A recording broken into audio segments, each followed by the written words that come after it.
un monde où, sans le vouloir, des enfants peuvent se mettre à avoir des jaunes, Faites très attention aux vôtres. Ritaj est une petite fille plutôt banale vivant dans un foyer musulman en France et à ses 4 ans, elle est diagnostiquée du syndrome de Gilles de la Tourette. Sa mère étant extrêmement croyante, elle décide de l'amener d'imam en imam pour essayer de lui enlever cette maladie à l'aide de prières et de récitation du Coran. Mais à ces symptômes s'ajoutent d'autres choses plutôt étranges parce qu'une fois le soir arrivé, Ritaj ne dort pas. En plus de faire des cauchemars incessants, elle n'arrête pas d'entendre des bruits en pleine nuit, allant du micro-ondes qui s'allume, aux assiettes qui se brisent, à des placards qui tombent. Sa mère, ayant un sommeil très léger, n'entend pourtant rien du tout.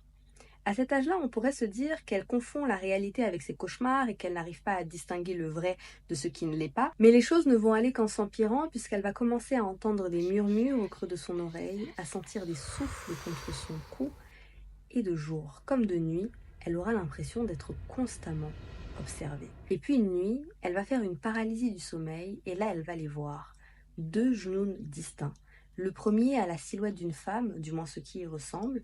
Le second est plus déformé. Il fait 2-3 mètres de hauteur, a des épaules ultra larges et lui parle de façon inintelligible avec une voix sortant d'outre-tombe.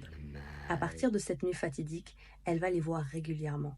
Les bruits qu'elle entend vont s'intensifier et ne jamais la quitter, et cette sensation d'être constamment observée, même de jour, va aussi rester. Je le rappelle, à cette époque, elle a entre 4 et 5 ans.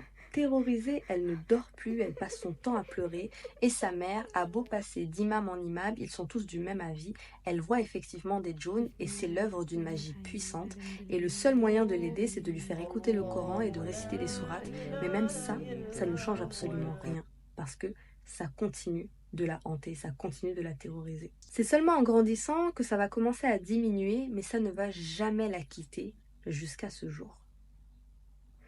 Et cette histoire, vous pensez qu'elle est vraie ou qu'elle est fausse?